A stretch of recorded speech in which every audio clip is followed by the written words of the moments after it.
tivemos um pequeno probleminha ali, mas acho que agora vai dar tudo certo. Então, começando de novo, meu nome é Carolina Gessinger, faço parte da comissão organizadora da 46ª CF e hoje teremos nossa última convidada, a Bagnólia Costa, falando sobre um tema muito pertinente nesse momento de tantas incertezas. Hoje nós iremos discutir sobre a farmacoterapia da Covid-19. O que diz a ciência? A Bagnólia Costa é comendadora do Mérito Farmacêutico Nacional de 2019, graduada em Farmácia e em Análises Clínicas pela Universidade Federal da Paraíba, UFPB, registrada no Conselho Nacional de Farmácia da Paraíba desde 1986. Possui mestrado em Farmacologia e Química de Produtos Naturais pela mesma universidade e doutorado em Biologia Molecular pela Universidade Federal de São Paulo e Escola Paulista de Medicina. É professora da UFPB, vinculada ao Departamento de Ciências Farmacêuticas, CCS. Atualmente, é responsável pela disciplina de farmacodinâmica. É docente permanente na área de concentração farmacologia do programa de pós-graduação em produtos naturais e sintéticos bioativos, CCC-UFPB. É pesquisadora do CNPq na área de farmacologia. Bagnólia, é uma honra te termos aqui conosco. Acho que nós não poderíamos terminar essa semana acadêmica sem abordar esse assunto que tem gerado tanta discussão.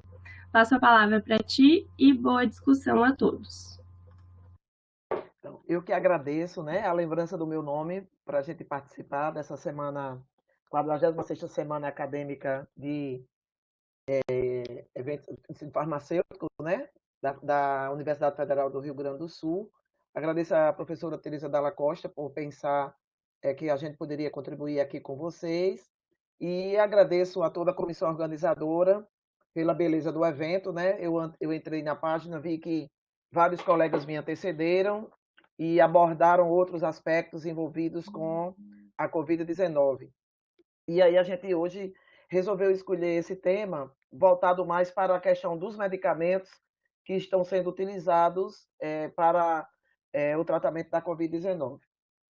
Então a gente vai organizar da seguinte maneira, eu vou fazer um preâmbulo de como é que esse tema está, em que situação nós estamos, de maneira geral, mas aí o mais importante seria a segunda parte, que é com a discussão, com as perguntas que vão surgir. Né? Então, eu começo dizendo que a Covid-19 é uma doença extremamente recente. Em sendo recente, significa que nós não conhecemos tudo a respeito dela. E quando eu digo nós, é todo mundo envolvido, cada um na sua expertise. Esse vírus, o SARS-CoV-2, também é um vírus que foi recentemente catalogado, todo em dezembro de 2019. O SARS-CoV-2, nós ainda não sabemos, quando digo nós, a humanidade ainda não sabe exatamente tudo o que ele faz em termos de recursos de sinalização celular para invadir e agredir nossas células, mas nós já sabemos algumas coisas, e algumas coisas que nós sabemos é que, por exemplo, diferente do vírus da AIDS, esse vírus não invade células do sistema imunológico.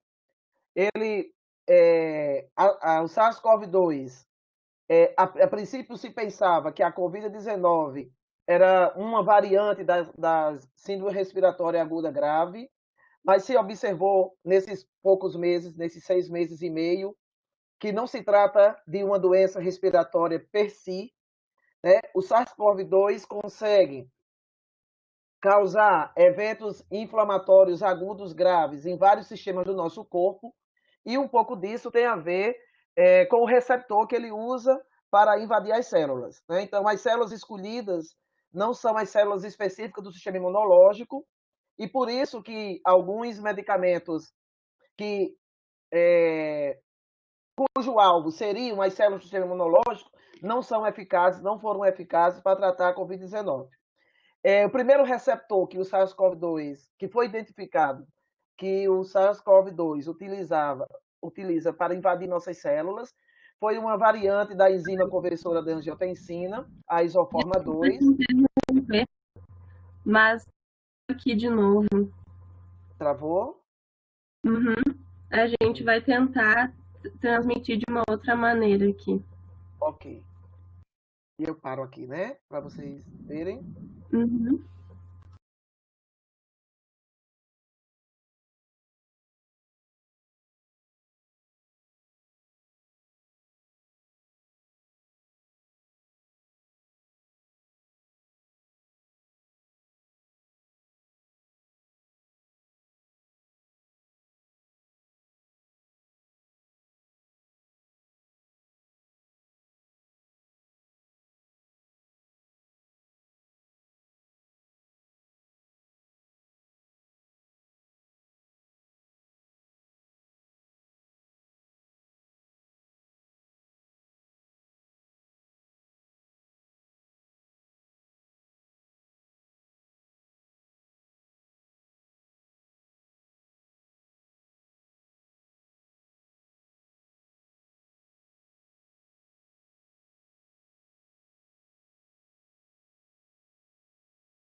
Gente, só para avisar, nós estamos tentando resolver um probleminha e já iniciamos, tá? A gente pede desculpas, acreditamos que seja por causa do tempo que a gente está tendo esse problema, mas em seguida a gente começa já com a palestra, tá?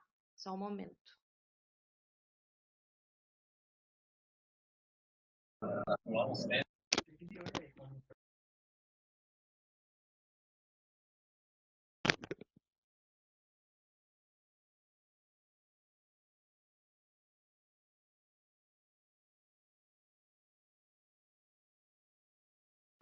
Acho que agora a gente pode voltar. Eu vou transmitir ao vivo no Instagram da SAF.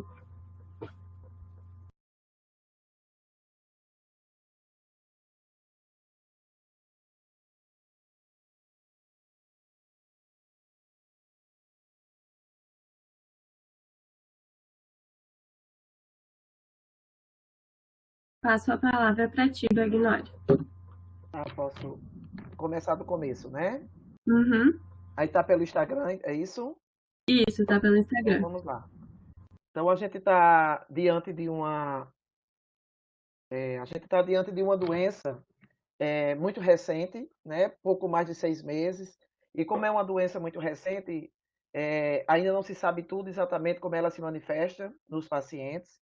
E isso é um complicador, porque basicamente nesses 6 meses, a cada 2 meses, vão aparecendo novidades em relação a sinais e sintomas, e que isso também vai fazendo variações de tratamento, né? Então, o SARS-CoV-2, como eu tinha começado a dizer, é um vírus que é um coronavírus, mas foi classificado como um novo coronavírus por ter particularidades diferentes, né? E a doença que ele causa, que é a Covid-19, também com características diferenciadas das síndromes respiratórias agudas graves que os outros coronavírus causavam. Então, o que já se sabe hoje é que a Covid-19 não é só uma doença que acomete o sistema respiratório, mas a maneira como o vírus utiliza para invadir nossas células faz com que ela chegue, com que essa doença atinja vários sistemas do nosso corpo, entre eles o sistema cardiorrenal, o sistema hepático, o sistema neurológico, e isso faz com que a dificuldade para tratamento seja um pouco maior. No tocante à farmacoterapia, nós ainda não temos nenhum antiviral seletivo específico para o SARS-CoV-2, portanto, nós não temos ainda nenhum medicamento, até a data de hoje, né, que é 16 de julho, nenhum medicamento seletivo específico para tratar a Covid-19. Em termos de terapia, seja ela medicamentosa ou não, o que os clínicos, os intensivistas e clínicos infectologistas estão fazendo é tratar os sinais e sintomas que aparecem, né?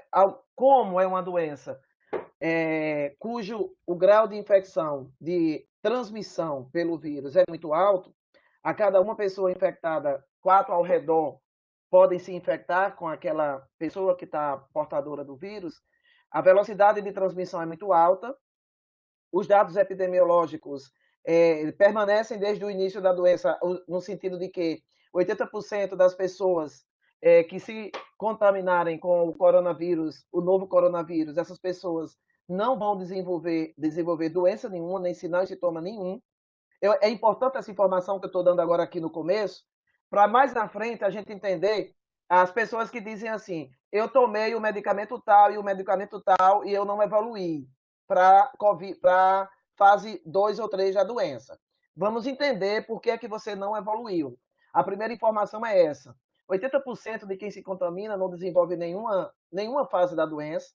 15% das pessoas que se contaminarem com o SARS-CoV-2 vai desenvolver apenas a fase leve da doença. São sintomas de uma síndrome gripal comum a várias outras, a vários outros tipos de gripe. E esses 15% que vão apresentar sinais e sintomas leves vão ser tratados sintomaticamente de acordo com os sintomas que eles apresentam.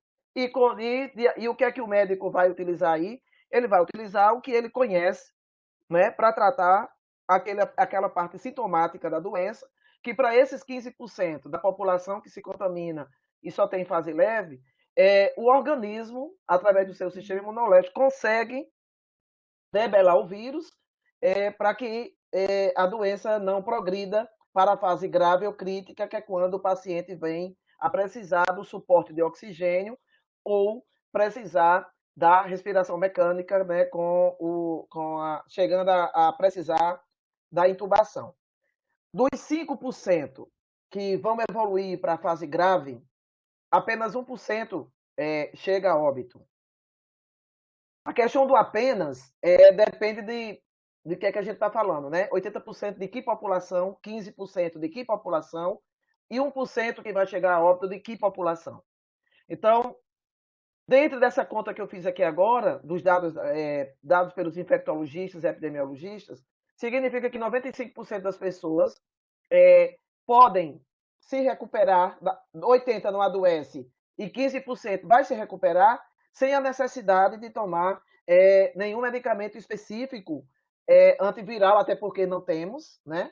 Mas o que a gente escuta muito por aí mas eu tomei a hidroxicloroquina, a ivermectina e eu não evoluí. E aí a gente vai mostrar aqui pelos estudos que você não evoluiu para a fase grave porque você não ia evoluir mesmo, porque o seu sistema imunológico tomou conta de dar conta desse vírus. Então, assim, dentro da questão da farmacoterapia, é importante que a gente entenda que não basta eu ler a bula de um medicamento e sair escrevendo numa prescrição ou me automedicando com o que está lá na bula de um medicamento em relação à posologia. Né? O que é a posologia? A posologia é a parte da farmacologia que determina dose, frequência de administração posológica, duração de tratamento com aquele medicamento para uma dada doença, sendo que essas três coisas, dose, duração de tratamento e frequência da administração posológica, estão correlacionadas com duas outras coisas muito importantes, que são a forma farmacêutica que vai ser utilizada para fazer esse tratamento e a via de administração por onde esse medicamento vai ser introduzido no corpo. Uma coisa que muita gente que está por aí, inclusive pessoas formadas, médicos, farmacêuticos, né, pessoas que são da área da saúde, eu não estou me dirigindo a leigo, muitas pessoas da área da saúde esquecem que a posologia é determinada a partir de estudos de fase clínica 1, e nesses estudos de fase clínica 1, os voluntários da pesquisa no desenvolvimento de um medicamento, esses voluntários são voluntários sadios, e que essa posologia e que essa melhor forma farmacêutica e a melhor via de administração são determinados com base numa parte básica da farmacologia, que é a farmacocinética. Então, quando a gente pega a bula de um medicamento, que lá está dando a posologia X para aquele medicamento, aquela posologia foi determinada em voluntários sadios, portanto, eles tinham todo o sistema do corpo funcionando plenamente. A farmacocinética, para fazer isso, ela envolve, né, a farmacocinética é a parte da farmacologia que vai estudar cronologicamente o trânsito do fármaco dentro do organismo. E essa farmacocinética, nós temos 4 eventos muito importantes: absorção, distribuição pelo organismo, quais são as vias que o nosso organismo tem de fazer a eliminação metabólica ou a biotransformação, e quais são as vias, quais são os sistemas por onde essa substância que nós administramos a esse paciente vai sair do corpo. Quando eu tenho um paciente acometido de uma doença X e eu vou fazer que essa doença acomete um desses sistemas envolvidos nessa farmacocinética, e que sistemas são esses? Sistema renal, sistema cardiopulmonar, o sistema hepático, de funcionalidade hepática, como é que estão nossas membranas biológicas para absorção, das vias de administração importantes, trato gastrointestinal, epitélio pulmonar, mucosas, são todos lugares que nós administramos medicamento. Essas membranas biológicas que são responsáveis para fazer o fármaco adentrar o organismo, elas alteram a sua permeabilidade a depender do tipo de doença que a pessoa tenha. E uma das doenças que fazem com que se altere permeabilidade de membrana para se aumentar mais ou diminuir, aumentar ou diminuir a velocidade de absorção de um fármaco, são doenças inflamatórias sistêmicas, né? E doenças inflamatórias sistêmicas, nós temos duas que são crônicas, que é a obesidade e o diabetes. E nós temos uma aguda, que é a que nós estamos vivenciando agora, que é a Covid-19. Então, o que é que eu quero dar de primeira mensagem? Qualquer medicamento que eu vou fazer para uma pessoa doente de Covid-19 e que aquele medicamento não foi pensado na sua farmacocinética, na sua posologia para aquela doença, então aquilo que está lá naquela bula não vai valer mais para essa pessoa no tocante a essa cinética de absorção, de metabolismo, de excreção e de distribuição. Já está comprovado que as alterações nesses órgãos do organismo vão fazer com que eu tenha cinéticas diferentes e, portanto, isso vai levar a biodisponibilidade diferente de fármaco. Ou seja, a concentração plasmática, a concentração do fármaco que tem que atingir a biofase do receptor vai depender de como está esse organismo. Então, não basta eu saber tudo do medicamento, não basta eu saber todos os detalhes do medicamento, farmacocinética, farmacodinâmica, mas eu preciso saber como é a manifestação da doença, e eu preciso me preocupar com uma coisa muito importante que muita gente não está se preocupando agora no momento, eu tenho que saber quem é o meu paciente, quem é o paciente que está recebendo esse medicamento. Quem é que eu digo? Não, não no nome dele. Eu preciso saber como que está o organismo dele para receber esse medicamento. Com base nesses princípios básicos, fundamentais, não se pode ter prescrição massivas para nenhuma doença. Em nenhuma doença eu posso ter uma prescrição massiva. O que é a prescrição massiva? É você pegar o que está na bula e colocar na prescrição para qualquer paciente que chegou para você. E isso não é, porque se isso resolvesse os problemas, a gente não precisaria ter médico, nem farmacêutico, precisaria passar 6 anos fazendo medicina, fazer 5 anos fazendo farmácia, por quê? Bastava ler, bastava a pessoa saber ler, ela abre a bula, ela vê lá qual é a dose, em quanto tempo toma, durante quanto tempo toma, pronto, todo mundo é doutor. Só que não é tão simplório assim, né? E nesse contexto, como a Covid-19, ela abrange, ela afeta o processo inflamatório afeta os órgãos exatamente que são responsáveis por essa farmacocinética, muita coisa que está sendo feita aí não está sendo feita de maneira racional.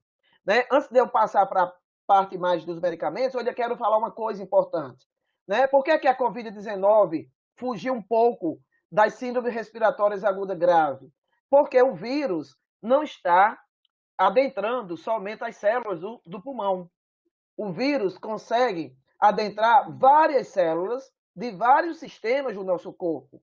E daí a doença deixou de ser olhada como uma doença respiratória e passou-se a ser olhada como uma doença inflamatória sistêmica, em que eu tenho vários órgãos envolvidos. Então, o SARS-CoV-2, ele ataca não só o pulmão, como ele ataca o coração, as fibras cardíacas, rins, fígado, sistema neurológico, ele também vai afetar. E por que que isso está sendo diferente das outras viroses?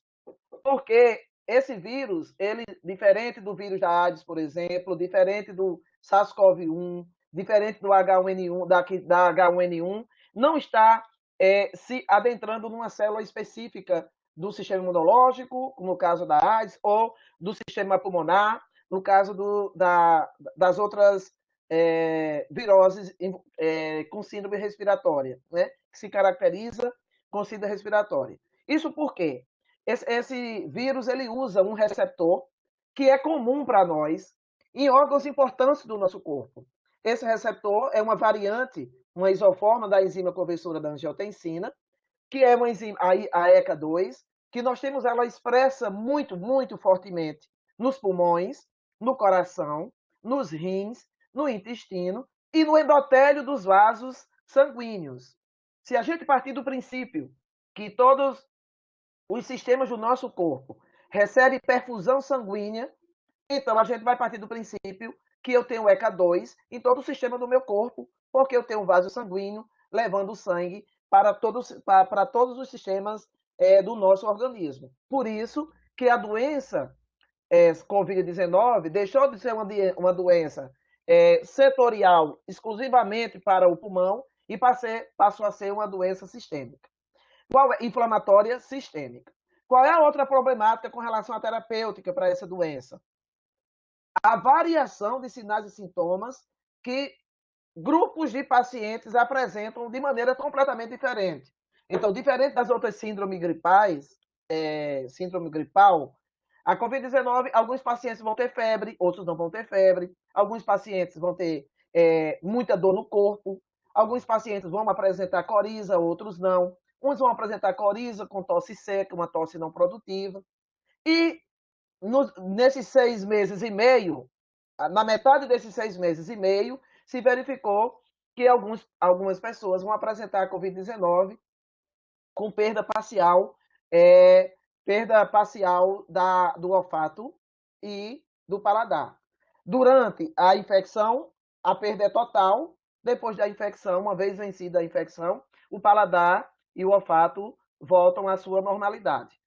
E também mais recente, não foi lá em novembro isso, não foi em dezembro, nem foi em janeiro, se verificou que cerca de 40% a 44% dos pacientes apresentam um quadro de coagulação intravascular disseminada, sendo que essa coagulação não são trombos na macrocirculação, são microtrombos na microcirculação, e aí alguns pacientes vão ter que ser tratados com medicamentos que vão resolver esse problema desse risco de uma trombose pulmonar, de uma trombose pulmonar que venha a ser grave, que venha a ser crítica. Essa microcoagulação, agora mesmo, essa semana mesmo saiu um trabalho mais recente com microscopia eletrônica e tudo, mostrando como e onde esses microcoágulos se formam. Isso foi agora, essa semana. Já mostram, né, detalhes de ações desse vírus, dessa fisiopatologia, dessa doença, que não se estava, ninguém estava esperando que isso fosse acontecer. Né? Por quê? Estava todo mundo pensando que era uma doença respiratória, e aí todo mundo se preocupando com oxigênio e tal. Né? Para tratar a Covid, sim, partindo do princípio que eu tenho grupos de pacientes que têm sinais e sintomas diferentes, aí eu vou dar uma outra razão para que a gente não pode ter prescrição massiva, a mesma prescrição para todos os doentes de Covid-19. Não só pelo que eu falei antes, mas agora por conta que é uma variabilidade de sinais e sintomas muito grande. Então, já começo dizendo que a hipótese de se tratar uma população doente de Covid-19 com os famosos kits, né? Porque eu tenho 30. Deixa eu ver aqui quantos anos já vão. Eu tenho 35 anos de formada em farmácia. Já trabalhei em farmácia, em drogaria, já trabalhei em laboratório de análises clínicas. Faz 29 anos que eu sou professora de farmacologia, mas eu nunca vi falar na minha vida em que se distribuísse kits de medicamentos para tratar pessoas. Kits de medicamentos, alguns kits chegam a ter 10 medicamentos.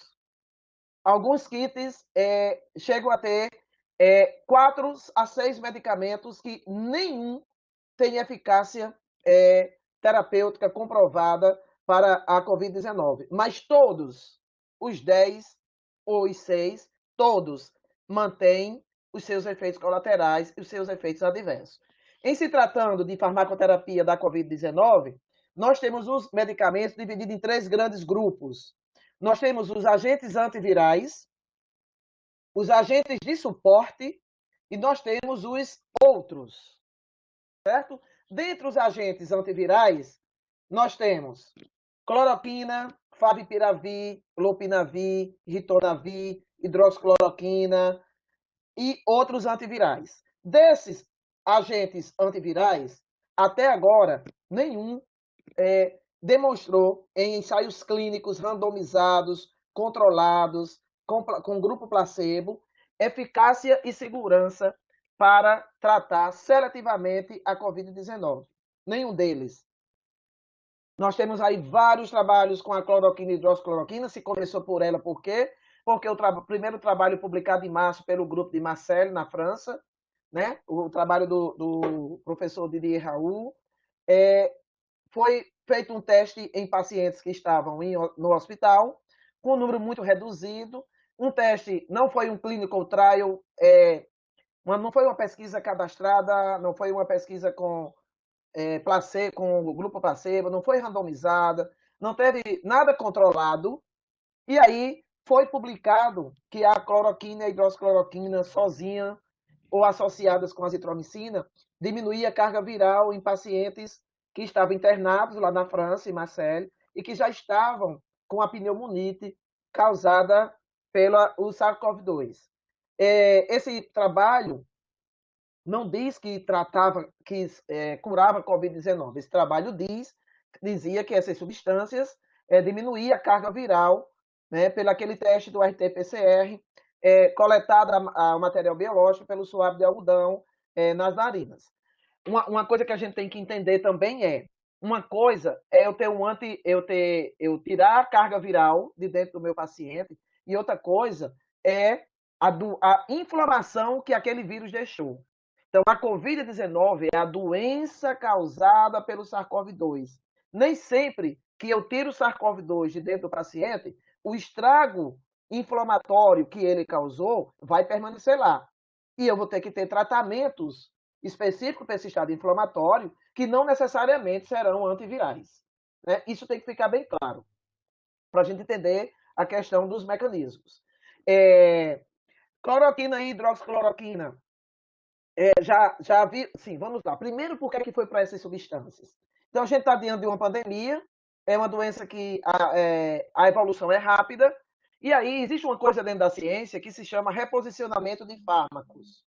Então, como muita gente morrendo no mundo, e como não daria tempo para se esperar, para começar de uma molécula até chegar a medicamento, que seria aí uns 10 ou 12 anos, se partiu de alguns medicamentos já registrados para outras doenças e que em testes anteriores, né, estudos científicos anteriores, in vitro, essas moléculas mostraram atividade antiviral.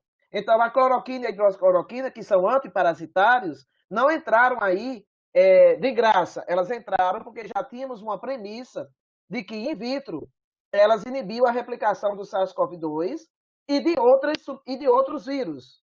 Né? Do mesmo jeito, os outros antivirais, se pensou também, como eles são antivirais, quem sabe se eles também não vão inibir esse vírus aqui. Por isso que surgiu aí Lopinavir, Ritonavir, que são para o tratamento da AIDS, e aí oseltamivir, que é o Tamiflu, já se verificou também que ele não tem eficácia para a Covid-19, mas ele está dentro do protocolo no seguinte sentido: enquanto sai o teste do paciente, porque como nós estamos vivendo também a mesma época de H1N1, a mesma época da dengue, então nós temos várias viroses simultaneamente acontecendo no Brasil, e aí, enquanto não se sabe ainda se aquela pessoa está testando positivo para a Covid-19, o Tamiflu, que é o oseltamivir, pode entrar até se saber o resultado do teste, até se saber se é H1N1 ou é Covid-19. Mas também o Tamiflu, que é o fármaco oseltamivir, não apresentou seletividade para Covid-19, especificidade para o SARS-CoV-2 em vivo. Lopinavir e Ritonavir já foram descartados como terapia isolada, porque não apresentou eficácia em vivo em pacientes com Covid-19. O Favipiravir é um antiviral que a Rússia é o único país do mundo que liberou agora no mês passado para fazer os testes, para já usar em seres humanos, mas ainda os guidelines que nós acompanhamos, né? Nós acompanhamos a cada 15 dias 2 guidelines internacionais. Um é do NIH e o outro é do Pharmacist Advanced Healthcare. A cada 15 dias, a gente tem a atualização do que está sendo testado no mundo para o tratamento da Covid-19. E hoje, dia 16, saiu a atualização desses 2 guidelines, do NIH e desse ASHP, que também é americano. O Remdesivir é um outro antiviral que chegou perto para se testar nos Estados Unidos, mas ele sozinho também não apresentou eficácia suficiente para o tratamento da Covid. O que é que está acontecendo hoje nos Estados Unidos com relação a esses 2 antivirais e um outro medicamento, que é o que a gente chama de medicamento, a gente bota dentro dos outros, que vai ser o interferon. Tá? Estados Unidos está testando aí em fase 3 o Remdesivir, associado com Lopinavir, Ritonavir e interferon, num coquetel, para ver se consegue ter um tratamento seletivo para a Covid-19.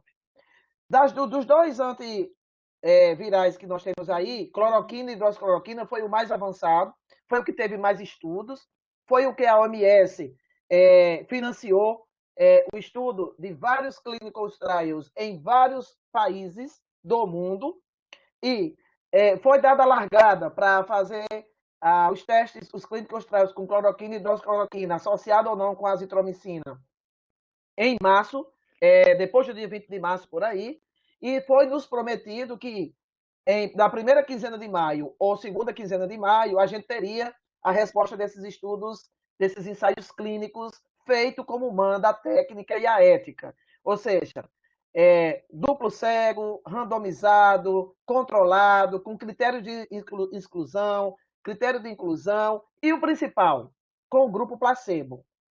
E aí esses resultados saíram. Né? Nós temos vários trabalhos mostrando que a hidroxicloroquina e a cloroquina, vários trabalhos de ensaios clínicos. Eu não estou falando de estudo retrospectivo, nem eu estou falando de meta-análise. Estou falando de ensaios clínicos com esses critérios que eu falei agora há pouco. Tanto para pré-exposição, ou seja, tanto para profilaxia, quanto para pós-exposição ao SARS-CoV-2, a cloroquina e a hidroxicloroquina não mostraram eficácia. Qual é a grande problemática dessas duas substâncias? Né? Além delas não mostrarem eficácia, elas têm efeitos colaterais que vão de encontro ao que o vírus causa. Né? Então, lembra que eu disse no início que o vírus ele detona o pulmão, ele detona o coração, ele detona fígado, ele detona rins. Essas moléculas, cloroquina e hidroxicloroquina, detonam exatamente os mesmos órgãos. E o que é que cloroquina e hidroxicloroquina fazem no coração? A hidroxicloroquina e cloroquina, elas alteram o intervalo QT lá no eletrocardiograma, gerando um tipo de arritmia cardíaca chamada de síndrome do QT longo, e essa arritmia cardíaca pode ser fatal para um paciente que já tem um coração comprometido pela inflamação causada pelo SARS-CoV-2. Então, não é nem que a cloroquina e a hidroxicloroquina, elas não têm efeito anti-inflamatório, ela tem, está comprovado cientificamente. Não é nem que elas não têm efeito antiviral, mas elas produzem os efeitos colaterais que são mais... os danos são muito maiores do que os benefícios causados. Então, a OMS tinha desistido de março, depois que saíram esses resultados, de continuar com esses ensaios clínicos, depois voltou atrás, continuou com os estudos, e agora, o mês passado, a FDA declara que está proibida a utilização da cloroquina e hidroxicloroquina para tratar a Covid-19 em função de que os seus efeitos colaterais seus efeitos nocivos não ganham dos efeitos benéficos. Né? E o que é que acontece no Brasil? Vamos para um contexto aqui do Brasil. O Brasil, até sair os ensaios clínicos, no dia 27 de março, o Brasil autorizou que se usasse a cloroquina e hidroxicloroquina só para paciente hospitalizado. Isso ainda era o ministro Mandetta. O que é que aconteceu no Brasil? Que a gente não entendeu nada com relação aos profissionais da área. De repente, no Brasil, não sei no Rio Grande do Sul, mas aqui no Nordeste, de repente, se passou a prescrever hidroxicloroquina e cloroquina para pacientes ambulatoriais. E não só hidroxicloroquina e cloroquina. Passou-se a prescrever junto azitromicina, aí vem heparina, e aí vem um monte de outras coisas do famoso kit que eu falei. Tem o kit, que são das prefeituras, que é dentro de uma caixinha ou dentro de um saquinho, e tem as prescrições mesmo feitas pelos nossos colegas médicos. E aí vem uma questão ética muito séria, porque essas substâncias não foram autorizadas para uso em massa na população e não foi utilizada para uso ambulatorial. A corrida às drogarias por essas farmácias, por esses medicamentos, foi tão grande em março que em menos de 3 dias os estoques de hidroxicloroquina zeraram nas farmácias praticamente em todo o Brasil. E com isso, a gente deixou desassistido uma parcela da população que precisa desses medicamentos. Né? É verdade que a cloroquina e hidroxicloroquina elas são imunomoduladoras, isso é verdade. Isso é cientificamente comprovado. Mas a imunomodulação que a hidroxicloroquina faz, isso vai acontecer em doses baixas e em longo prazo de tratamento. Você não vai fazer imunomodulação num paciente por 5 dias de tratamento, como é o protocolo que está sendo seguido aqui no Brasil. Em 5 dias de tratamento com hidroxicloroquina e ou azitromicina, você não vai fazer imunomodulação em paciente nenhum para resolver o problema dele com a Covid-19. Acontece que ninguém fez nada com relação a isso. Esses medicamentos passaram a ser medicamentos controlados, está na portaria 344/98 da Anvisa, e mesmo sendo controlados, quando eles passaram a ser controlados, a pandemia nos mostrou uma outra coisa. Ora, se esses medicamentos passaram a ser controlados, significa que eles só podem ser dispensados com receita médica. E aí a gente pensava que ia ter um controle sobre isso e que os pacientes não iam se automedicar. E aí piorou um pouco. Porque uma coisa é um paciente se automedicar na leiguice dele e no desespero dele com essa doença. Outra coisa é eu ter profissionais prescrevendo esses medicamentos, mesmo sabendo que eles não têm evidência científica para tratar, para curar e nem para prevenir, e mesmo sabendo que os efeitos adversos vão de encontro ao que a Covid-19 apresenta. Então, a gente vive uma situação bem difícil. No dia 15, a FDA proíbe, descarta o uso desses medicamentos para a Covid-19. No dia 16, o nosso governo, através do ministro interino, colocando os seus secretários para falar para a população, né, autoriza o uso, recomenda o uso da hidroxicloroquina e cloroquina para crianças e gestantes. Assim, é uma coisa meio que surreal, né? Surreal. É baseado em quê? Em que estudo? Né? Se a própria bula diz lá que não pode. Mas isso é o que está acontecendo aqui no Brasil. Hoje, no Brasil, vamos prestar atenção, nós não temos protocolo assinado com esses antivirais, esses anti-inflamatórios. Não temos. Nós temos na página do Ministério da Saúde orientações de uso. Essas orientações não são assinadas por nenhum ministro e essas orientações não têm assinatura de ninguém da Agência Nacional de Vigilância Sanitária, órgão do Ministério da Saúde. Essas recomendações dizem que é para utilizar nas unidades básicas de saúde, para toda a população dentro do SUS, e nessas orientações que estão lá, diz que o paciente, nesses 5 dias de tratamento, ele tem que fazer um eletrocardiograma no D1, no D3 e no D5. Né? Então, assim, é uma coisa angustiante. Como é que um paciente do SUS, como é que um brasileiro, mesmo pagando plano de saúde, ele vai fazer em casa, porque isso é ambulatorial, paciente de SUS, paciente que vai para a UBS, que vai para uma UPA, como é que ele vai para casa e como é que ele vai ser essa monitoração com eletrocardiograma? Quem paga essa conta? Quem é que vai pagar? Qual é o acesso que essa população vai ter a cardiologistas? Então, a situação do Brasil é um pouco mais complicada, porque em todo o mundo, quando esses estudos saíram, todo mundo tomou uma medida de não usar mais essas substâncias. Aqui no Brasil, quando os estudos saíram, tanto provando que não era profilático, tanto provando que não era eficaz, que ainda poderia agravar, o Brasil reforçou o uso da cloroquina e hidroxicloroquina.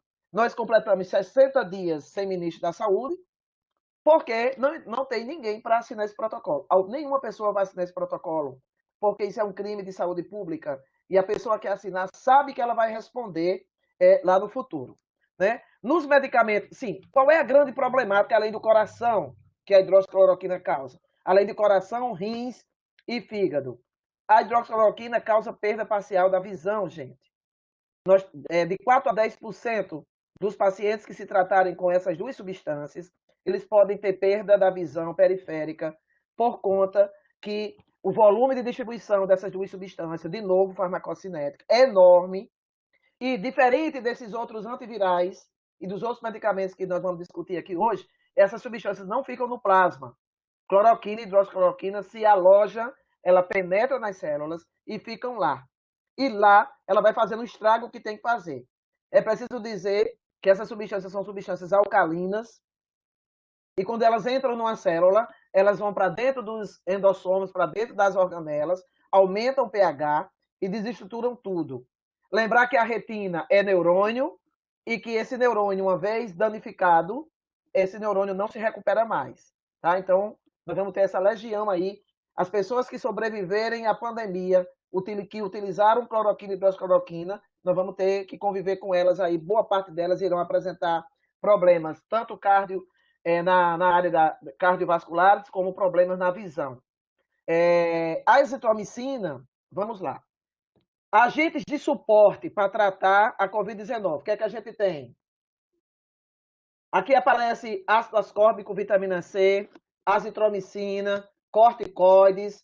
Isso tudo que eu estou dizendo aqui para vocês aqui está nesses dois guidelines, né? Do NIH e do Pharmacist Advanced Healthcare.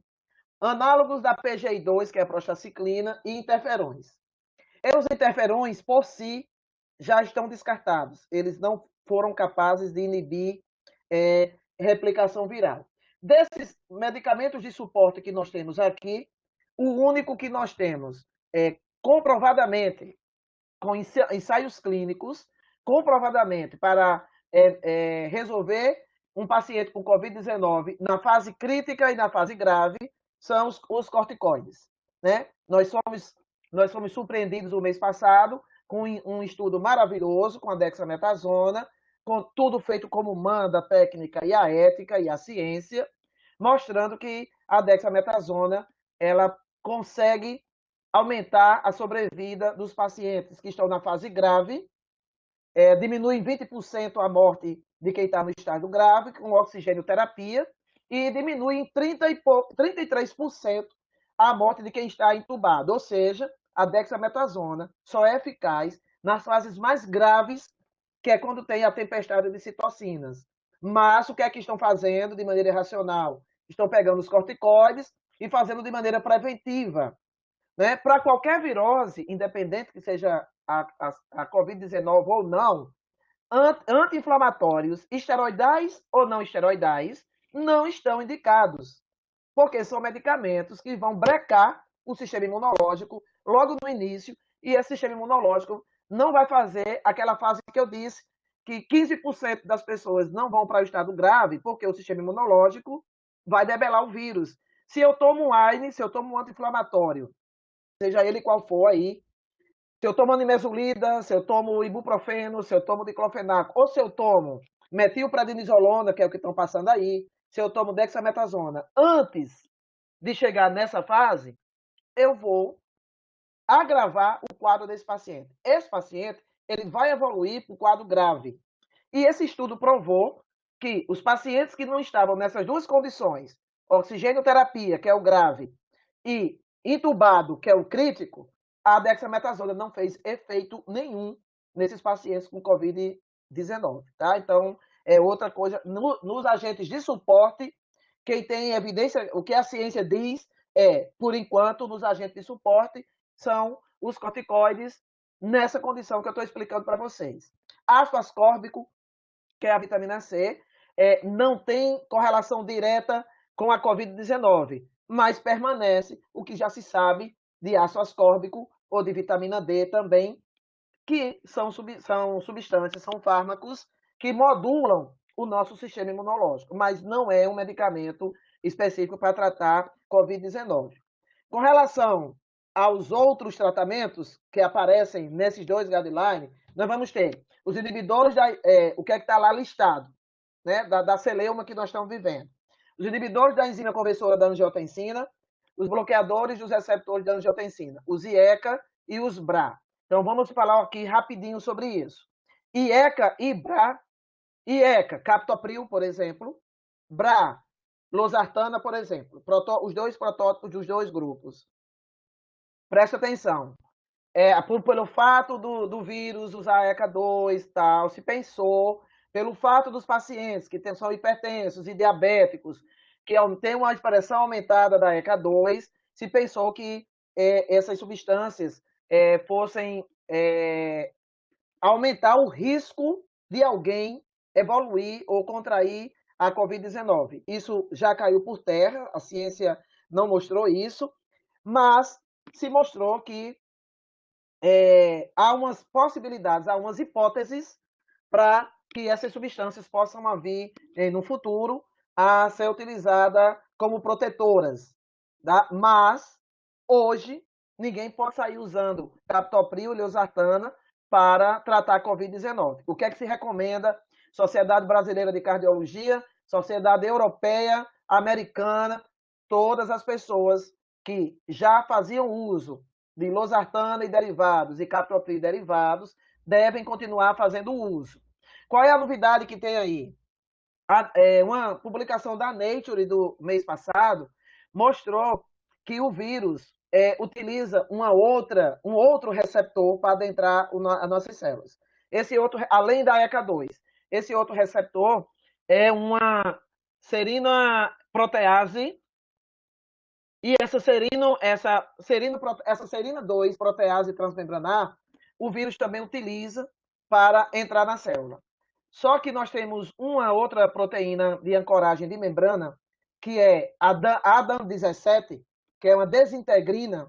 Essa desintegrina, ela é capaz de pegar a ECA2 e clivar a ECA2 entre a parte particulada sólida, que é transmembranar, e a ECA2 tem uma parte solúvel, que é onde a proteína spike do SARS-CoV-2 se liga. Essa ADAM17, ela é um alvo hoje potencial para se tratar a Covid-19, porque uma vez que essa ADAM17 atua, o vírus que fica ligado na parte solúvel da ECA2 não consegue adentrar a célula. Então, para esse sistema renina, angiotensina, aldosterona, existem promessas de que, por exemplo, a angiotensina 1A7 seja uma promessa de fármaco para tratamento da Covid-19, porque a angiotensina, a ECA2, né, vamos falar da fisiologia, a ECA2 ela faz tudo de bom para o pulmão que a ECA1 não faz, que a ECA convencional não faz.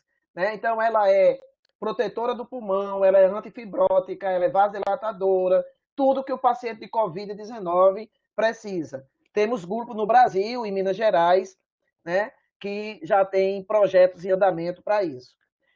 Os outros tratamentos, eu não posso deixar de falar para poder abrir para vocês, me controla aí o tempo, a gente tem que falar, dentro dos outros, aparece a ivermectina. A ivermectina e a nitaxosanida. Vou falar das duas, porque o Brasil não sei não, a gente vai entrar para a história de várias maneiras depois dessa pandemia. Né? Primeiro, ivermectina. A ivermectina, a gente tem um trabalho publicado, foi publicado em abril, dia 7 de abril, se publicou que a ivermectina inibia a replicação viral em 98% em células vero in vitro. Isso, células vero são células de macaco. E isso foi in vitro. E se publicou esse trabalho com um título bem sugestivo, né, dizendo que o FDA aprovava uma droga que inibia em 98% a replicação do SARS-CoV-2. O que é que aconteceu? Todo mundo leu esse título aí e todo mundo correu para a farmácia para comprar ivermectina.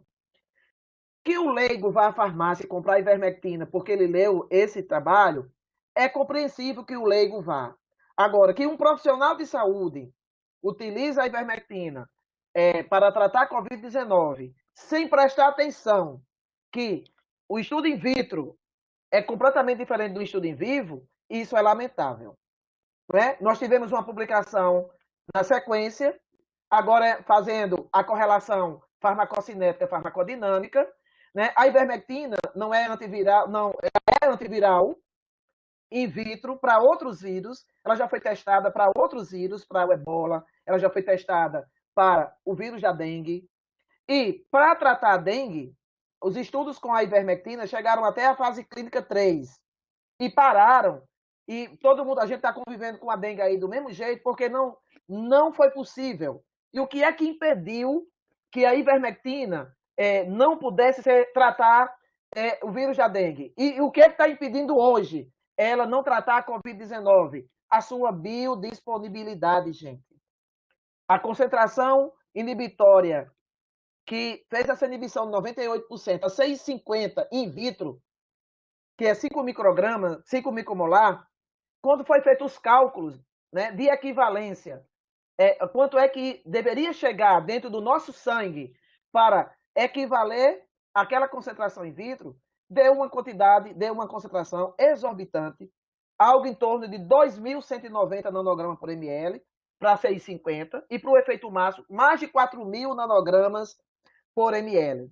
Como é que os pesquisadores, como é que a ciência descobriu isso, se não foi feita para a Covid-19? Lembra que eu falei que na fase clínica 1, a parte de farmacocinética determinada em voluntários sadios?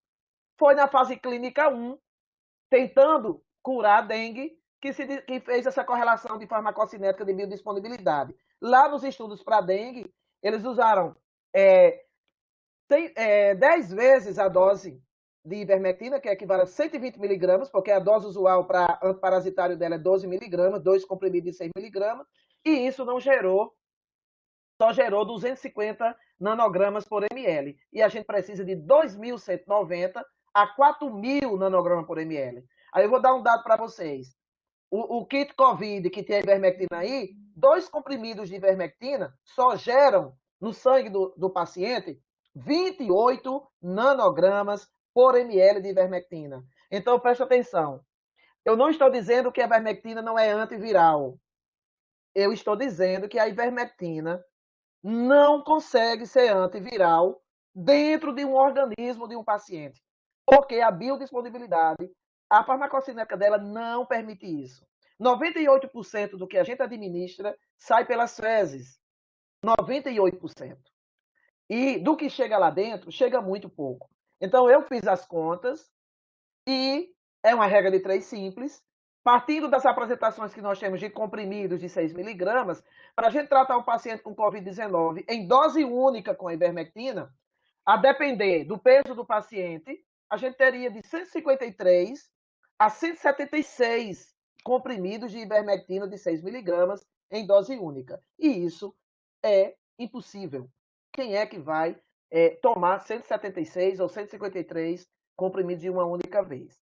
Tá certo? Eu vou parar por aqui nesse preâmbulo, por conta do tempo. A gente teve um problema técnico, eu não sei quanto tempo eu estou, mas aí eu vou deixar as perguntas, as pessoas trazerem as perguntas em cima de cada medicamento desse, como vocês acharem melhor.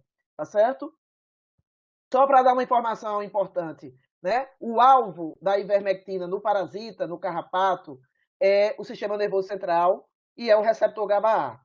E nós temos sistema nervoso central e nós temos o sistema nervoso do parasita, e nós temos sistema nervoso, e nós temos receptor GABA-A, certo?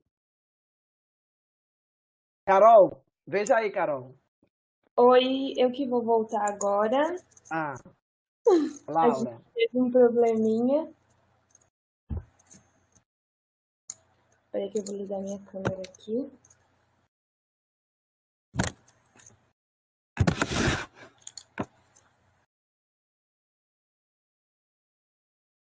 Primeiro, quero te agradecer, Magnólia, pela tua fala. Acho que nesse momento que a gente está vivendo, isso é muito pertinente. Eu quero pedir desculpas ao público e a ti pelo nosso problema de transmissão. A gente está gravando essa sessão e assim que ela ficar disponível na plataforma, a gente vai postar ela no YouTube. Certo. Não precisa pedir desculpa, não. Acontece. Sempre acontece essas coisas. O importante é que a gente consiga conversar agora, né? Eu queria parar de falar para poder ouvir vocês falando. Se vocês me deixarem, eu falo 3 horas, viu? Vamos às perguntas do público. Quem quiser pode ir mandando aqui pelo chat. Tem algum trabalho mostrando que inibidores da ECA podem prevenir o desenvolvimento da Covid-19? Não. Não tem não, eles não recomendam nesse sentido. Ainda não há estudos clínicos comprovando isso. Há hipóteses de que eles podem ser protetores, né? Mas ainda não comprovado cientificamente. O que é que a gente diz para quem está tomando inibidores de ECA e bloqueadores de receptor de angiotensina 2? O que a gente diz é quem já tinha esse tratamento, por doenças que já tinham antes da pandemia, continuem fazendo o tratamento e vamos aguardar os resultados do que a ciência diz. Certo. E a gente viu que tu se atentou bastante à hipótese de usar a talidomida para tratar a Covid-19. Tem algum trabalho nesse sentido? A talidomida não aparece listada em nenhum desses dois guidelines, não. Não aparece nenhum, não. Quem aparece, que é uma notícia boa aqui, quem aparece como já com dados científicos de que pode ser protetora para a Covid-19 são as estatinas, tá? As estatinas é uma novidade aí é uma novidade no cenário da farmacoterapia. As estatinas não por elas inibir a enzima da síntese do colesterol, mas porque se descobriu que as estatinas têm efeito anti-inflamatório, imunomodulador, e indiretamente, como ela diminui, né, colesterol e triglicerídeos, indiretamente ela diminui o dano endotelial e deixaria a ECA funcionando bem, porque a ECA2 ela é protetora demais para o pulmão. Né? Então, assim, as estatinas está aparecendo aí como em outros, né? Como protetoras, né? Evidências que são protetoras para a Covid-19. Certo. E tem alguma coisa sobre vitamina D com a Covid-19? Então, a vitamina D eu falei bem rapidinho, né? A vitamina D, assim, eu não sou imunologista, né? E nem sei dizer aqui exatamente o mecanismo da vitamina D no sistema imunológico, mas existem várias evidências científicas comprovadas que a vitamina D modula o sistema imunológico em vários pontos. Então, o que é que se diz? Né? Que se você tiver com sua vitamina D nos níveis normais, beleza, não precisa fazer uso de vitamina D, não. Mas se você não tiver, você vai procurar seu médico, né, para ele ver qual o que é que precisa, que dose precisa, e não vai esquecer de tomar sol, 10 a 15 minutos de sol entre 11 horas e 14 horas, porque isso aí não é para Covid. É isso que eu quero deixar claro. Não é que a vitamina D vai prevenir Covid. A vitamina D vai dar um fortalecimento ao seu sistema imunológico, assim como a vitamina C.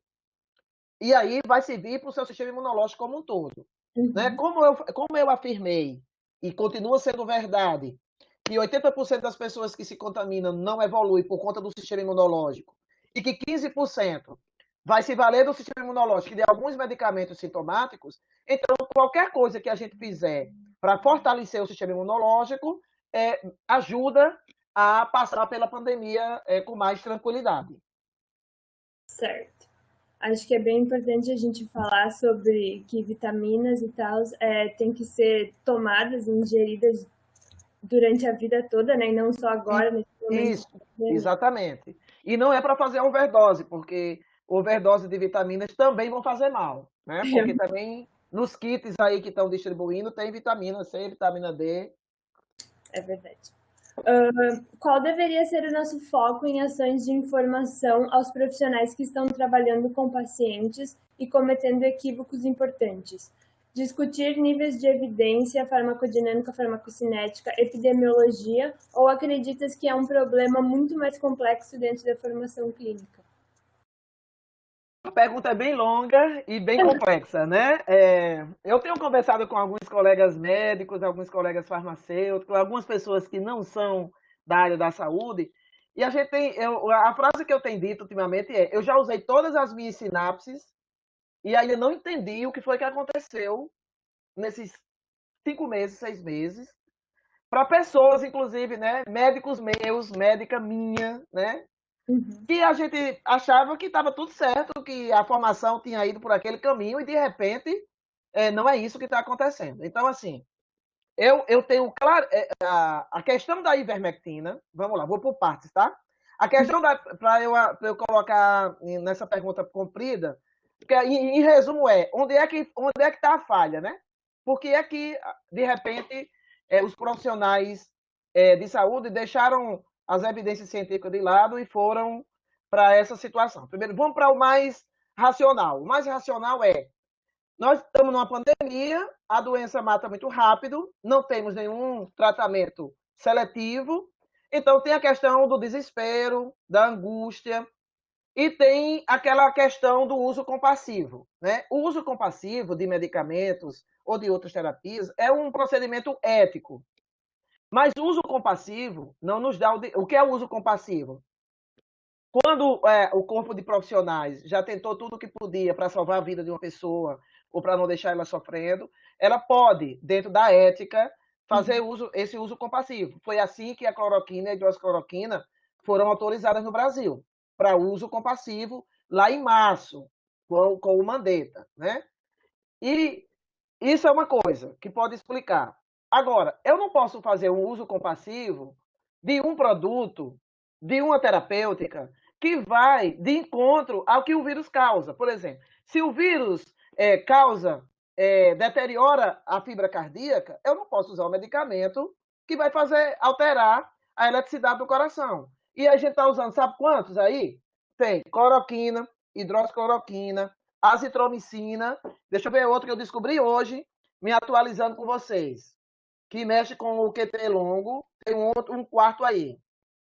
Daqui a pouco eu vejo aqui, vai vir aqui na minha memória. Tem 4 medicamentos nesse coquetel aí, que todos eles afetam a ritmicidade cardíaca com relação à síndrome do QT longo. Então, uma coisa é isso, né? A outra coisa, está claro, para mim está patente, que nós estamos falhando na formação, nós estamos falhando na formação em relação às ciências básicas.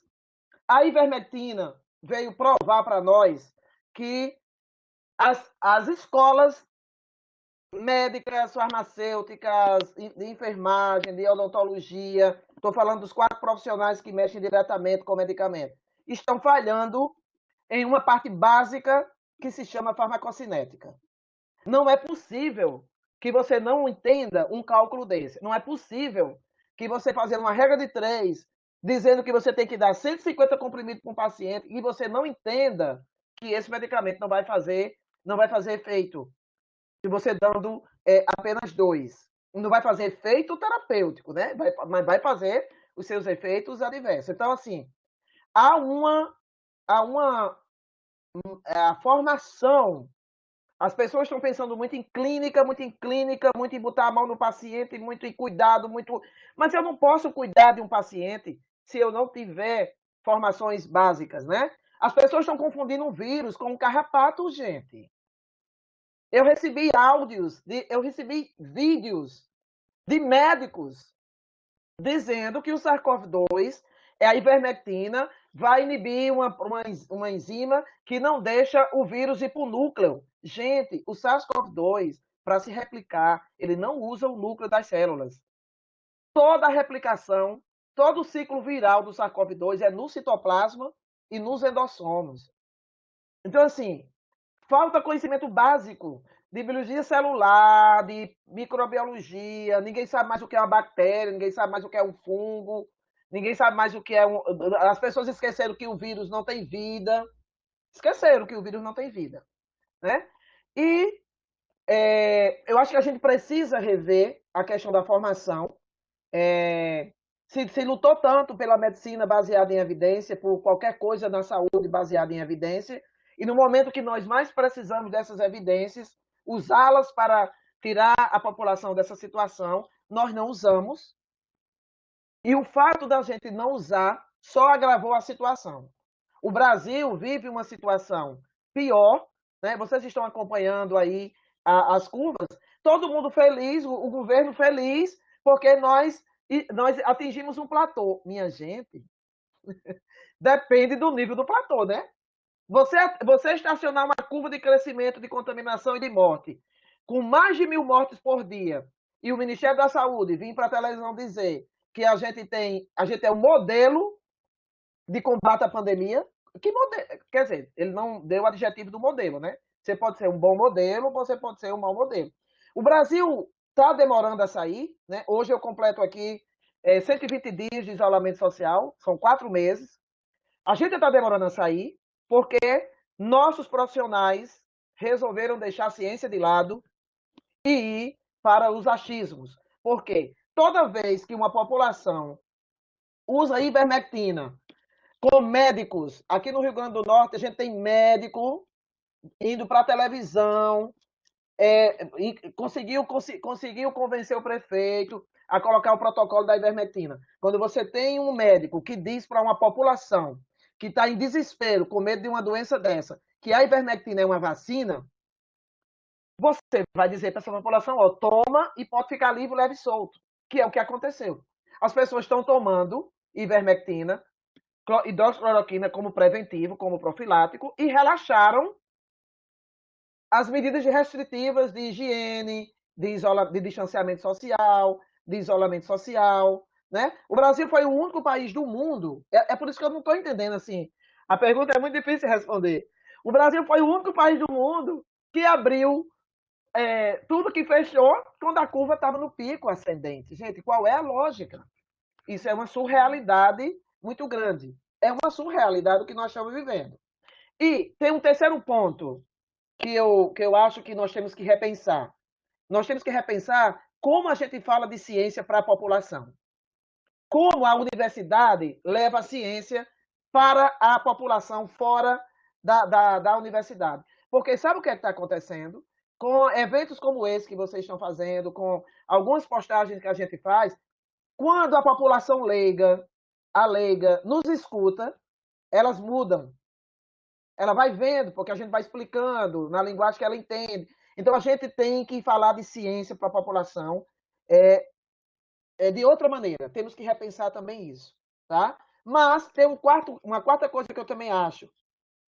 Existe uma coisa chamada de vaidade humana, né? Existe uma coisa chamada dinheiro, e aí existe uma corrida muito grande para ver quem é o primeiro que vai conseguir ter uma saída terapêutica para essa doença. E nessa corrida, a ética e a ciência estão sendo deixadas de lado.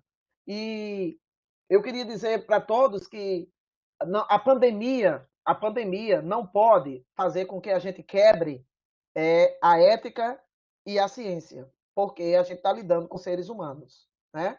Então, não é por culpa do vírus que eu vou mostrar o meu lado. As pessoas que estão mostrando o lado não ético. E tem uma outra coisa que eu não falei agora, né? Eu sou farmacêutica, a gente está num evento de farmácia, a gente não esqueça da indústria farmacêutica. Tá? A gente não esqueça da Anvisa. Até agora, 16 de julho de 2020, a Anvisa não fez um pronunciamento em relação à hidroxicloroquina e à cloroquina. Mas, há 3 dias atrás, ela fez uma nota contra a ivermectina. A pergunta que não quer calar, por que a Anvisa fez uma nota contra a ivermectina e por que a Anvisa não faz uma nota com a cloroquina? Né? Então, por que essa distinção se as duas foram descartadas como profiláticas e como tratamento? Então, há um componente também aí chamado dinheiro, certo? A indústria farmacêutica está lucrando muito com esses médicos que estão prescrevendo essas substâncias sem nenhuma evidência científica. Muito importante isso que tu falou.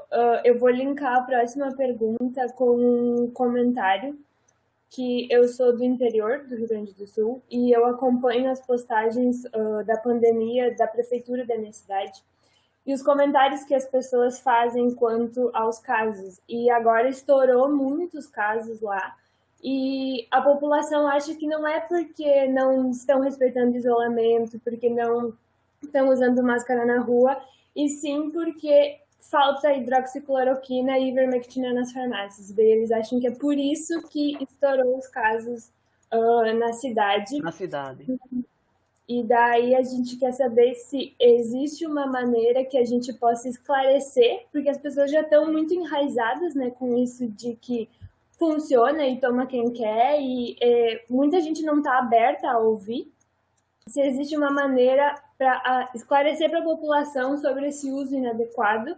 Acho que tu comentou um pouco, não sei se existe um protocolo para a gente seguir, acho até que não. Um protocolo para a gente seguir, né? Vamos lá. Difícil, sabe por que está difícil a gente chegar na população? Porque quando a gente falava de uso racional de medicamentos antes da pandemia, a gente dizia o que para o paciente? Para ele não se automedicar, para ele procurar o médico dele. O que está acontecendo agora? Agora, mandar procurar o médico depende. depende do médico, né? Mandar procurar um profissional de saúde depende. Então, assim, eu acho que isso que vocês estão fazendo, eu decidi, por exemplo, a partir do dia 27, acho mais ou menos 27 de março, eu decidi que eu ia transformar minhas duas redes sociais em aulas de farmacologia. Então, minhas postagens são todas agora, eu não falo mais nada a não ser em medicamentos que estão sendo utilizados para Covid-19. Eu decidi fazer isso que eu estou fazendo aqui com vocês. Eu decidi que eu ia usar o meu isolamento social para levar para a população. Quem me deu esse incentivo foi um acadêmico de medicina aqui da UFPB, o Raul. Ele me convenceu, disse que era muito importante que eu falasse numa live para o povo, para as pessoas, numa linguagem que elas entendessem.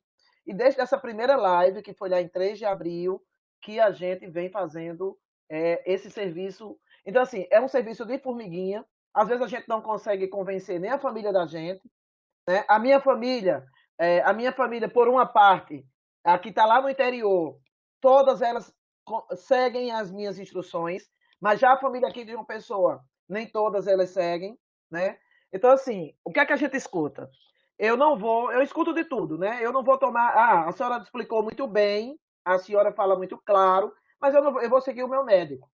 Eu vou seguir, eu tomei e eu não evoluí para a doença e tal. Então, assim, a gente está trocando o pneu com o carro andando.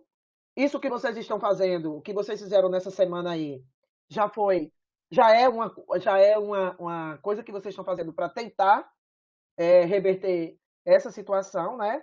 Mas é preciso manter a calma. Eu costumo dizer assim, eu já acompanhei aqui de casa, eu monitoro várias pessoas que contraíram o Covid-19. Da minha família, que foram poucos até agora, e muita gente amiga de fora. Aqui da minha casa, na Paraíba, em João Pessoa, eu já monitorei tratamento completo de 4 famílias.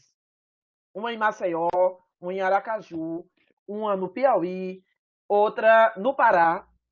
E o que é monitorar? É manter a calma. Se você perdeu, apareceu os primeiros sintomas, o que é que tem que fazer? Isolamento, né? Se tiver febre, tomar antitérmico. Se tiver dor no corpo, tomar o analgésico. E tem o protocolo. Você só precisa procurar um médico se você apresentar falta de ar. Aí você vai precisar de um médico. E aí, a gente todos os casos que, como farmacêutica, fazendo cuidado farmacêutico por WhatsApp, por telefone, já várias pessoas, elas venceram os 14 dias, né? São 14 dias de isolamento. Agora tem que fazer a coisa certa, né? Tem que isolar, se tiver mais de um banheiro na casa, um banheiro tem que ficar só para a pessoa que está doente, né? Tem que todo mundo da casa usar máscara, tem que fazer higienização de roupa, de sapato, tem que deixar o sapato e a sandália fora, se por acaso precisar sair quando voltar, né? Ir a um supermercado, ir a uma farmácia. É preciso usar as máscaras, né? Não tem como não usar. Nós não vamos deixar de usar essas máscaras nem tão cedo, né? Mas é um trabalho de formiguinha, Laura. A gente vai ter que mudar, né, a maneira como a gente chega na população. Mas eu quero dizer que esse trabalho que a gente vem fazendo vem surtindo efeito, certo? Várias pessoas leigas que nos escutam, que estão escutando aí, elas vão seguir a coisa certa. Elas vão seguir. Tomara que sim. Tomara que Agora uma pergunta de uma ex-aluna tua de mestrado. Ela perguntou sobre o chá de quina-quina, que se especulou ser profilático para o Covid. Qual é a tua opinião sobre? Não tem nenhum senso científico para isso, não. A quantidade de substâncias que tem lá não seria suficiente para isso. Em se tratando de produtos naturais, né? Em se tratando de produtos naturais, foi publicada uma revisão mês passado. As plantas medicinais que estão mais em desenvolvimento de busca, né? De tratamento para a Covid, são aquelas mesmo mais ricas em compostos fenólicos. E aqui no Brasil, eu não vou saber agora o nome científico, mas uma planta que se chama mastruz, um grupo da Amazônia por estudo in sílico, demonstrou que alguns compostos da planta mastruz, in sílico significa, né, ainda teórico, se mostrou que a capacidade de se ligar a alguns componentes da planta do mastruz se liga muito facilmente a algumas proteínas do SARS-CoV-2, então, mas isso ainda é a fase zero do desenvolvimento de um medicamento, porque ainda é in sílico, né? Mas assim, não tem nenhum. Aqui pode esquecer, né? A água tônica, né? Que o pessoal falando, né? Nada disso aí vai resolver, não. Os vídeos que vocês receberam com chá de boldo, não sei se vocês receberam, eu recebi, com o boldo, isso aí é tudo conversa para boi dormir, não tem nada de evidência científica, não. Certo. E o que se deve ser feito quando um paciente apresentar sintomas de intoxicação por ivermectina? Paciente que apresentar, assim, quais são os efeitos adversos, os efeitos colaterais ruins da ivermectina, né? A ivermectina, se a gente toma ivermectina sem ter nenhuma doença inflamatória, sem ter Covid, sem ter obesidade, nem diabetes, a permeabilidade dela na barreira hematoencefálica é muito baixa. Mas se a gente tiver com Covid-19, se a gente tiver com qualquer doença inflamatória sistêmica, essa alteração da permeabilidade aumenta a permeabilidade a muito mais ivermectina. E ela vai chegar no nosso sistema nervoso central. Então, assim, em termos de efeitos colaterais, dados nas doses terapêuticas mesmo, a gente vai ter alguns problemas neurológicos, como lapsos de memória, né? Pacientes que tomaram ivermectina, aqui pertinho de mim, avó de aluna minha, quando chegou em casa não reconheceu ninguém, não reconheceu a casa. Isso tudo é efeito colateral da ivermectina. Agora, numa intoxicação, que no caso seriam doses, né, supramáximas de ivermectina, tem coisas graves que vão acontecer. Pode acontecer rabdomiólise, que é a destruição das células do músculo esquelético, pode acontecer comprometimento renal. Então, assim, em caso de intoxicação, realmente tem que ir ao hospital e para ver, eu não sei aqui dizer exatamente qual é o manejo que tem que ser feito numa intoxicação mesmo, né? Não só a questão dos efeitos colaterais, mas tem sim, eu tenho uma colega que é do Centro de Informação Toxicológica da UEPB, da Universidade Estadual da Paraíba, ela já registrou no CEATOX daqui o primeiro caso de intoxicação por ivermectina, né? E já registrado mesmo, porque acontece o que está acontecendo agora, não sei se vocês chegou aí para vocês no Rio Grande do Sul, agora piorou, porque eles inventaram um tratamento profilático de tomar a cada 15 dias, tomar tantos comprimidos, e isso é muito sério, porque os tratamentos que a gente tinha antes era assim, era por quilo de peso, né, eu não sei de onde é que eles tiraram também, até tantos quilos era tantos comprimidos, mas assim, não passava de 6 comprimidos. Mas o usual eram 2 comprimidos, 4 comprimidos. Agora tem esse tratamento aí profilático que é complicado, viu? É muito complicado. Nós vamos ter muita gente com comprometimento renal, com essa rabdomiólise, é uma coisa séria. Imagina as células do músculo esquelético serem todas destruídas, né? Numa overdose de ivermectina, que é o que acontece. E em termos de doses terapêuticas, os outros efeitos colaterais são mais brandos mesmo, normais de antiparasitário, né? Náusea, vômito, diarreia, mas o dano neurológico é o mais grave, no caso da ivermectina. Certo. Essa foi a nossa última pergunta, porque a gente já está quase estourando o horário.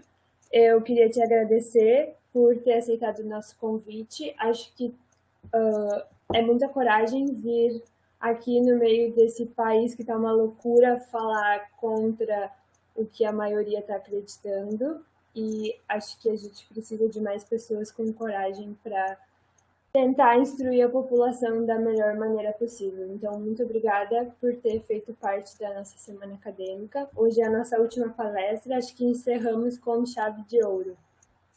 Ô, Laura, é uma pena que a gente não pôde fazer a transmissão para ter mais tempo no YouTube, mas eu também atropelei aqui, me atropelei um pouquinho, porque a gente teve que parar 2 vezes, mas eu ainda tenho que... Eu vou falar uma coisa só de um medicamento que também está aí nos kits, que é também a façanha do Brasil, mas ele está listado nos outros, nos guidelines internacionais, que é a nitazoxanida. Nitazoxanida, que é a Anita, né? Só para informar para todos que tem efeito anti-inflamatório, tem efeito in vitro, mexe com interleucina, mexe com outros vírus que não SARS-CoV-2, mas não tem nenhuma indicação para tratar a Covid-19. Isso aí é outra coisa que nosso governo não favoreceu, né? A gente teve o ministro da Ciência e Tecnologia dizendo que tinha descoberto uma molécula secreta que ia salvar todo mundo, e era a nitazoxanida. O Brasil transformou a nitazoxanida um antiparasitário maravilhoso, um vermífugo, e transformou em medicamento controlado, né? O que só dificulta a vida de uma população que é tropical, né? Que tem várias verminoses, só piorou a vida dos outros pacientes com essas notícias. Quando o ministro da Ciência e Tecnologia disse isso, o estudo ainda era em sílico, ainda era aquele estudo de docking molecular, né? Mas tem gente testando aqui no Brasil, né?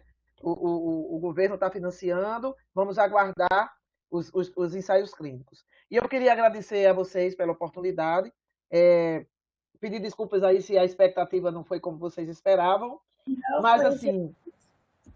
mas dizer que é um prazer estar aqui com vocês, acho que a gente está cumprindo um dever, nós,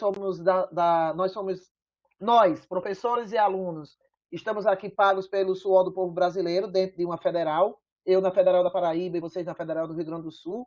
Eu acho que, independente da semana acadêmica de vocês, eu acho que eu deixei algumas dicas aqui do que é que a gente pode fazer durante a pandemia, porque para o Brasil vai demorar um pouquinho mais a gente sair dela.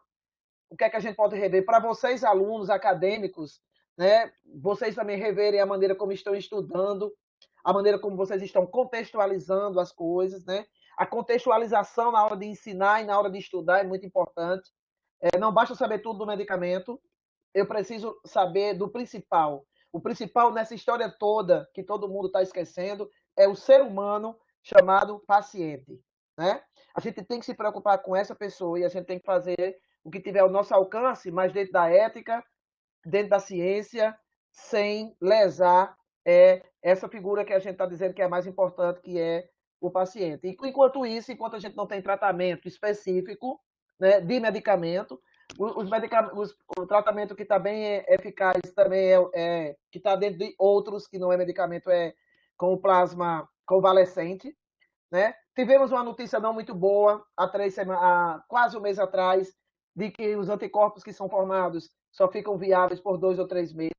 Então, a gente tem que pensar nisso, né? Isso já vai mudando aí o pessoal que está das vacinas, mas o meu otimismo é para a vacina. Eu acho que a gente só vai resolver isso, ficar com mais segurança com a vacina, até porque a gente não tem até agora nenhuma molécula, nenhum fármaco que vá ser preventivo de infecção viral. Então, assim, não vai ser aqui também na pandemia que a gente vai, da Covid-19, que a gente vai ter. Então, é a vacina que vai resolver, esperamos que resolva, para poder a gente voltar a nos encontrar, né? Uhum. E a exercer mais o nosso... A pandemia nos revelou muita coisa, né? Revelou as empatias de uns, revelou os egoísmos de outros, e aí a gente vai ter que conviver com essas pessoas, né? É bem angustiante para um farmacêutico ver uma população inteira sendo tratada dessa maneira, a gente sabendo que cada molécula dessa vai trazer um dano em potencial para essa população. É verdade. Muito obrigada. Eu queria pedir para os ouvintes permanecerem na sala, porque eu vou chamar a comissão e a professora Tereza para a gente fazer o encerramento da SAEF aqui. Obrigada, Wagner. De nada. Eu tenho que sair também. Tu pode só desligar a tua câmera, mas permanecer na sala também. Ok. Ok, posso falar? Pode. Ok. Então, boa noite a todos. Antes de nós fazermos alguns comentários para fazer o encerramento dessa semana acadêmica, nessa 46ª SAEF em Casa, né? Eu gostaria de público, agradecer imensamente a professora Bagnólia, né, que aceitou o convite para fazer essa última palestra, né, que encerra essa semana acadêmica, né? Eu acho que foi excelente. Acho que a nossa semana acadêmica foi voltada muito para os temas relacionados à Covid, né? Nós tivemos excelentes palestrantes nessa semana acadêmica, vários docentes da Faculdade de Farmácia da URGS que se dispuseram a vir fazer palestras, né? E nós tratamos de vários aspectos, nós falamos do vírus, nós falamos do diagnóstico, nós falamos do tratamento, né? Nós falamos da doença em si, nós falamos de epidemiologia e estudos clínicos, nós falamos de assuntos relacionados um pouco com a questão do retorno às aulas, quando pudermos fazê-lo, ou das aulas em formato de ERE, né? Nós falamos sobre a questão de como ficar em casa e não ficar louco com essa ideia de estar isolado de familiares e amigos, né? Então, a semana acadêmica trouxe vários temas, né? E meu primeiro agradecimento é a todos os palestrantes que participaram dessa semana, né? Eu acho que foram excelentes, nós podemos ver pelo nível das palestras, né, que foi muito show, né? Então, muito bom ter os palestrantes do nosso lado, né, e vários dos nossos docentes que aceitaram fazer isso. Meu segundo agradecimento vai para os participantes da semana acadêmica, né, tanto os professores, como alunos, como ex-alunos, como familiares dos nossos alunos, né, que estiveram presentes e assistiram às palestras, né, então, nosso agradecimento, então, pela assistência.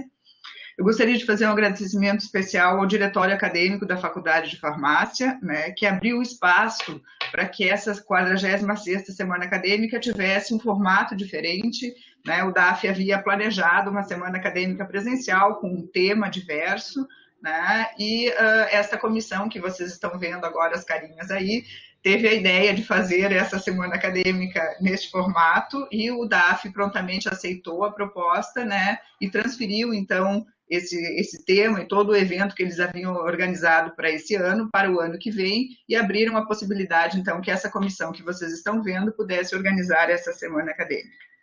Eu acho que é fundamental também agradecer o apoio da Faculdade de Farmácia, né, da direção da Faculdade de Farmácia. Nós tivemos o professor Helder, representado, né, pelo professor Helder, que participou da abertura desse evento, né, e a Congrade e a Secretaria da Faculdade, que ajudaram na divulgação desse evento para todos os alunos e professores da faculdade, né. Acho que isso foi bastante importante e fez, então, com que a gente se sentisse um pouco ainda vivendo a vida acadêmica, apesar de já 4 meses isolados em casa, né. Eu acho que um outro agradecimento vai a Agnes Gosenheimer, né? Deixa eu mostrar aqui, todos nós estamos orgulhosamente vestindo essa camiseta que ela nos deu de presente, né? Ela foi uma das palestrantes dessa semana acadêmica e nos presenteou com essa linda camiseta, que é uma lembrança, então, do que aconteceu, né?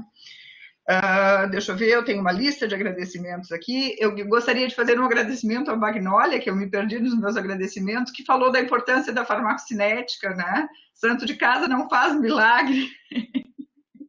Mas ela veio aqui. Então, viu só, a falta de farmacocinética está fazendo muito clínico cometer barbeiragem aí. Olha só, né? Então, não só de matemáticas e equações horrorosas nós vivemos, né? Nós temos, a farmacocinética tem um papel fundamental, e eu acho que essa fala final da Bagnólia trouxe isso. Muito obrigada por ter feito este serviço para mim. Meu outro agradecimento vai agora à comissão organizadora, né? Esses queridos alunos que estão aí, que me convidaram para fazer essa semana acadêmica, né? Eu já fui aluna participando da semana, eu já fui organizadora da semana como aluna, né, como discente da Faculdade de Farmácia da URGS. Eu já tive o privilégio de ser coordenadora acadêmica, mas nunca nessa modalidade, né, que nós estamos remota, né? Eu acho que foi uma experiência fantástica, eu fiquei super feliz com o convite, né? E acho que nós conseguimos, e vocês, na verdade, né, porque eu quase não fiz nada, vocês conseguiram colocar essa semana acadêmica na rua, e isso foi fantástico. Se nós estivéssemos presencial, eu ia pedir uma salva de palmas a esses queridos, né, alunos que organizaram a semana acadêmica, como eu não tenho. Aí, ó. como eu não tenho como fazer isso, né? Então gostaria de ressaltar, né, os nomes, eu não sei se isso vai aparecer depois, mas os nomes, né, da Carolina Gessinger, do Gabriel da Mota, Laura Olivo, Natália Paim, Nathalie Tosson, não sei, Tosson, que organizaram esse evento, né? Que tiveram a ideia brilhante de fazer essa semana acadêmica, que pensaram nos temas, que foram extremamente organizados, criativos, motivados, responsáveis, né? Que estiveram desesperados quando caía uma dessas lives, ficaram quase loucos, né? Mas que conseguiram, no final das contas, fazer com que toda essa atividade acontecesse e nos aproximar um pouco mais da comunidade docente e discente da Faculdade de Farmácia durante todo esse período que nós estivemos juntos, né? Nós estamos encerrando a semana acadêmica agora, porque estamos acreditando que em seguida nós devemos retomar com um ensino remoto emergencial, né? E tomara. E todos, então, estaremos envolvidos com outras atividades, né? Mas eu acho que nós tivemos um tempo bastante longo de semana acadêmica, né? E deu para cobrir vários assuntos que nós tínhamos planejado desde o começo. Então, gostaria de agradecer, então, a todos, uma boa noite para vocês e espero rever meus alunos, que estou com saudade de todos eles, né? Rever meus alunos em breve no ensino remoto emergencial. Muito obrigada. Sintam-se abraçados, viu? Parabéns, parabéns. E aí a gente um dia vai se encontrar aí, se Deus quiser. Com certeza. Obrigada de novo pela oportunidade. Tchau. Obrigada, Wagner. Boa noite. Bom, gente, para finalizar, então, como o nosso currículo ele nos ensina muitas coisas, ele também nos ensina a resolver imprevistos, né? A nossa moderadora, ela tá aí aparecendo para você, segurando o celular para tornar isso possível, então eu vou fazer a fala de encerramento, tá? Para caso alguém não me conheça, eu sou a Nathalie Tosson e gostaria de dizer que a SAEF ela é um evento histórico na Faculdade de Farmácia da URGS, né? Ela possui uma tradição muito grande. Esse ano a gente teve o desafio de organizar esse evento remotamente e, apesar do desafio, nós não poderíamos estar mais felizes com o resultado. A dimensão que o evento tomou, então, foi muito grande. Foi quase 2 meses de SAEF. A gente atingiu, então, mais de 2.400 visualizações no YouTube, com uma média de umas 267 views por vídeo. Então, em nome da comissão organizadora da 46ª SAEF, eu gostaria de agradecer a participação de todos que estiveram com a gente e acreditaram na informação científica que a gente passou. Os nossos vídeos eles vão estar todos disponíveis no canal, inclusive esse, ele está sendo gravado, a gente disponibiliza depois, para quem quiser ver. Nós queríamos agradecer imensamente a professora Tereza Dalla Costa por ter se prontificado a organizar essa semana acadêmica junto conosco. Além de ser uma inspiração para a gente, ela ajudou a construir a SAEF que nós conhecemos hoje. A gente agradece ainda o corpo docente da Faculdade de Farmácia, que teve em peso prestigiando o evento, que normalmente ele tem a participação apenas dos alunos, né? É muito bom a gente conseguir fazer essa interface, então, para que a gente consiga ser cada vez mais próximo. Por fim, como a prof. Tereza falou, a gente gostaria de agradecer a Agnes pelas nossas lindas camisetas. Eu acho que elas vão ficar de exemplo e na memória de todo mundo, né, por todos esses anos, por esse período que a gente está enfrentando. A gente espera que, de certa forma, a gente tenha conseguido tornar esse período difícil um pouquinho mais light e agradável e que em breve possamos nos encontrar novamente. Até mais, então, gente. Foi um prazer. Boa noite. Agora vocês sorriam para a fotinho que eu vou fazer aqui um print.